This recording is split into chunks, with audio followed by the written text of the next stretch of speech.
So, what is resilience but gaining strength by managing unwanted change? Well, we all have unwanted change, and it's vital to physical, mental, social, ecological fortitude. So, it's not passive, it's actually very present and very strong.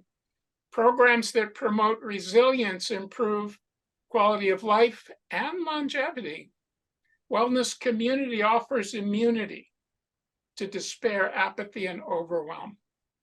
So there's a couple of citations there, but I think that's kind of interesting because given the difficulties in the world, it's easy to become despairing and apathetic, overwhelmed. But really, being in this kind of goal and aim and purpose and practice, it's immunity. It protects us from falling into apathy and despair. Two disturbing trends, and goodness knows there's dozens of disturbing trends. The average American eats over 100 pounds of sugar each year. And I don't know about Bermuda, I don't know about the rest of the world, but the amount of refined sugar is quite high, and artificial sugar is even higher now. And the average American adult spend 11 plus hours a day. Now that's hard for me to conceive of. Engaging with media, of which over 1,000 hours a year may be social media consumption. Whoa, staggering. So what we know is what we're learning and seeing and getting both directly and indirectly from outside sources, much of which is not health promoting. There's quite a bit of wellness resilience research. And what makes this interesting for me is there's data to support that people who eat well live well, and they could tolerate the pandemic and COVID better than those who didn't. So people build resilience through food. And then there's a good body of research, tremendous body of research, the contribution of physical exercise to brain resilience. And mindfulness. Mindfulness breeds resilience. And we will go over each of these as we go through subsequent classes. And relationship, 4-way social support makes you more resilient. And service, generosity linked to spirituality, resilience, and psychological well-being among youth, but it's about resilience coming from being of service. So what we're looking in this course, this pilot program, is what happens when you bundle food, movement, mindfulness, relationships, service, 1, 2, maybe 3, maybe 4, 5, with arts and justice. So that's not been tested, that's not been done, but it can become a part of our lifestyle. And then we have 5 key wellness practices. You can see how they work together and they form a whole. Eating for health, joyful movement, mindfulness, healing relationship, and what we call soulful service. So we're looking to bring more of us into this circle and to share it with more people. When we look actually at the science of creativity, it's really absolutely astounding. The Foundation for Art and Healing, which is one of the leading arts organizations in the United States, they've done just an incredible amount of extensive research on the efficacy of the arts to promote and manage not just our mental health, but also our physical health. And there's overwhelming scientific evidence that the arts can be used as a very powerful tool to promote mental and physical healing. Even just a few benefits from a mental health aspect, engaging in art decreases feelings of loneliness. It decreases depression and anxiety. It improves brain cognition, and it also encourages creative thinking. And then on the physical side, examples is that it reduces blood pressure, relieves stress. This was really crucial for me. Fights inflammation. Anyone who's suffering from arthritis, the arts will fight inflammation, and it also helps to bolster the immune system. This was really eye-opening for me in particular because I was always sort of viewing the arts as, oh, it puts me in a relaxed state of being, and I feel good, I feel different. I notice those kind of mental health benefits, but I was really underestimating even the physical benefits that coincide with those mental health benefits. So this is really, again, a powerful tool for both mental and physical health. And then looking at some additional things that the arts can do, just from a social emotional perspective, it can help build confidence and empower self-care because we're not being passive and using it as a tool for healing when it's not just, taking a pill and then letting the pill do its thing.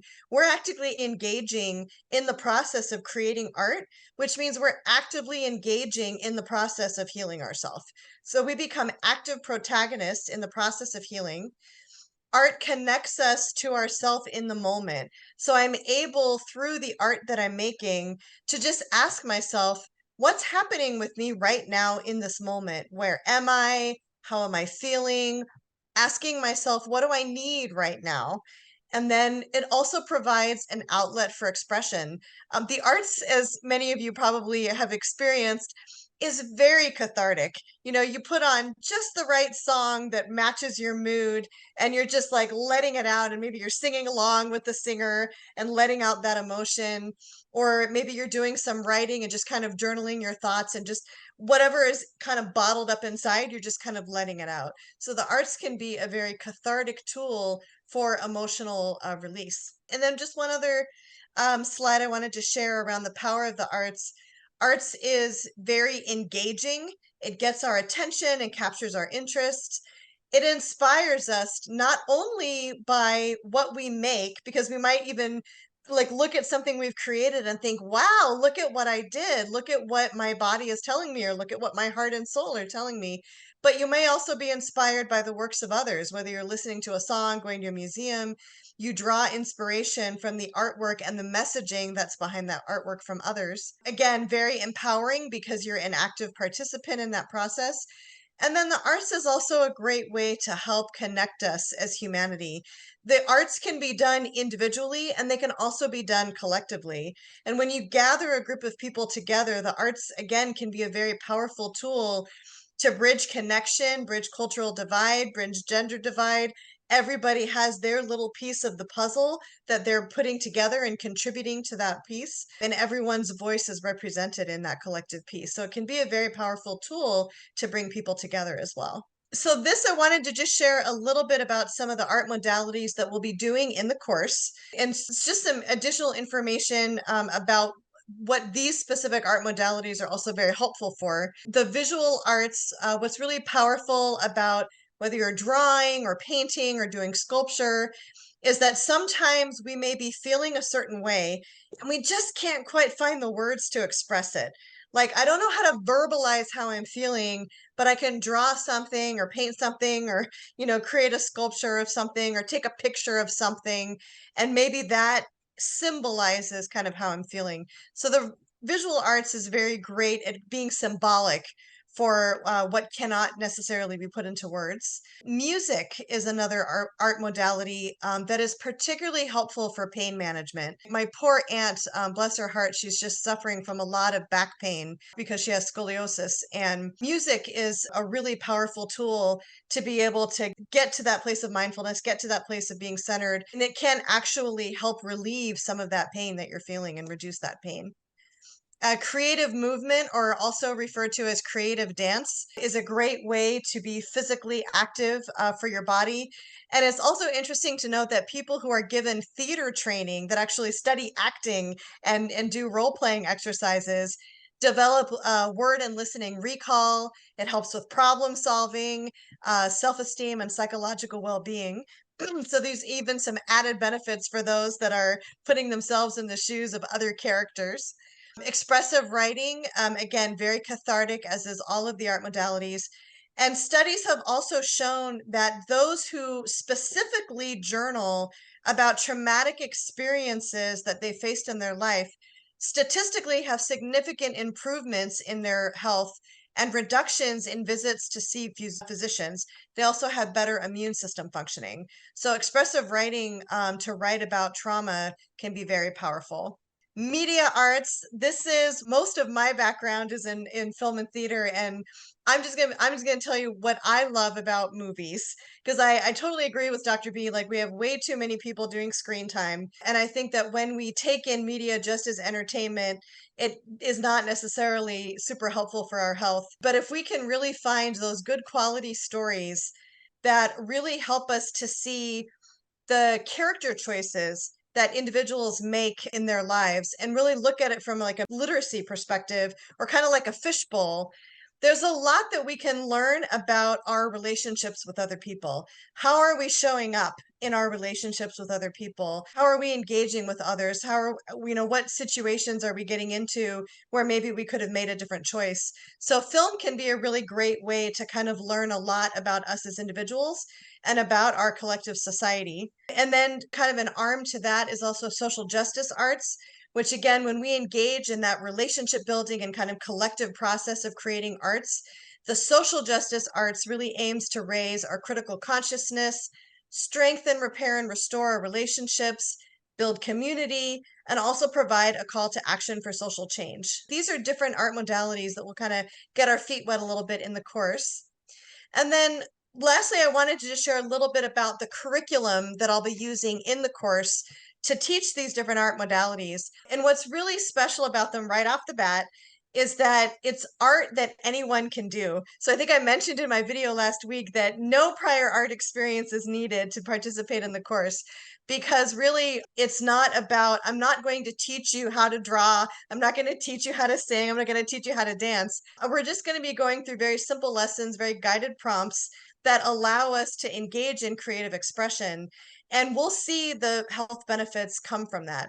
And so for those that, are interested in art therapy, there is definitely a space for those to work with art therapists and get clinical treatment from art therapy.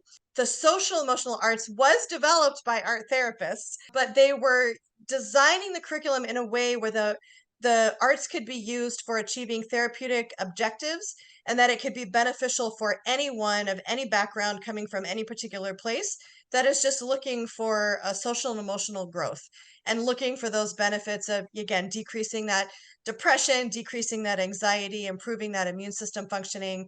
And so this type of art is really for everyone. And it comes from UCLA Arts and Healing, is the center at UCLA that develops these materials. So I'm so excited to have the opportunity to share these lessons with you. And I wanted to just show a quick video from the Foundation for Arts and Healing that just shares some testimonials of individuals who have engaged in these practices and the benefits that they received. And then I'll have a little activity for us to do to just get our feet wet in it. So if we can go ahead and play the video, that would be great. Yep. Beginning of time. Great, Art, thank you. creative energy behind it has captured our imagination, energized us, comforted us, and inspired us. Creative expression has an undeniable power, providing insight into what it means to be human. Is there something about creativity, how we engage with it and share it with others, that can actually improve our health? Can art, medicine? There's never been a culture without art, never been a culture without poetry, never been a culture without music. They must be delivering something to us that we really need for our psyches. You think back to those days and all the challenges that existed just to survive and have food, but they still took time for art. So obviously it had some value for them. And that value clearly had something to do with health. We've forgotten the original stuff that worked quite well before we had all the sort of medications and other sort of technologies for treatment. In very traumatic illnesses and very traumatic situations like war, everyone is changed. I lost 3 Marines due to IEDs. Lost several of my friends on one deployment. When I was 16 years old, I had a heart transplant. I was in the hospital for 3 months. I found it odd that each time I did something with art therapy, I felt better because there was something in me that was dying to get out. And through art, I was able to express it. I remember writing about this. I remember writing to my heart. I remember asking it to please work with me. I remember really almost in letter form, just saying, I know that environment isn't natural for you. I know that you are in a foreign place, but so am I. And together we can find a home.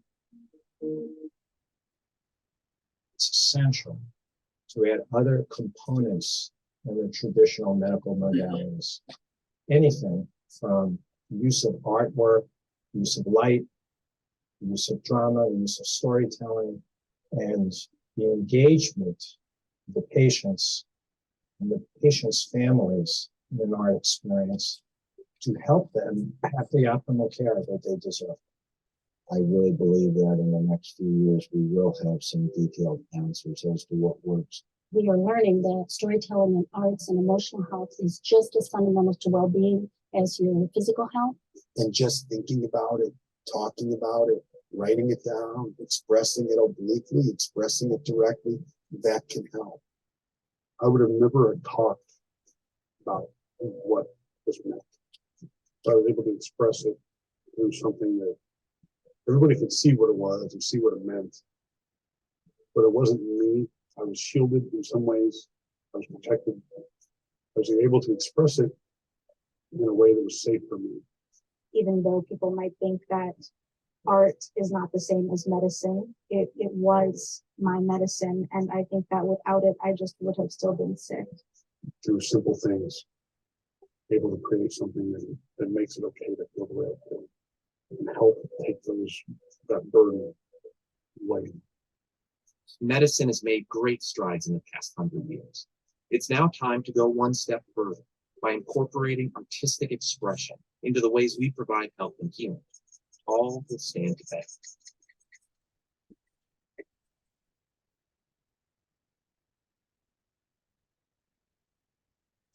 Great. Thank you so much. So again, that was just to kind of share some testimonials from others on the experience that they've had engaging in this type of art. And then I wanted to give you an opportunity to just have a little taste of it as a kickoff to our future lessons. So Johan is going to play a song. And Johan, I think in the interest of time, let's just do maybe the first minute and a half or so of the music. And I invite everyone to turn your camera off so that we can be fully and completely free to react to the music however we wish.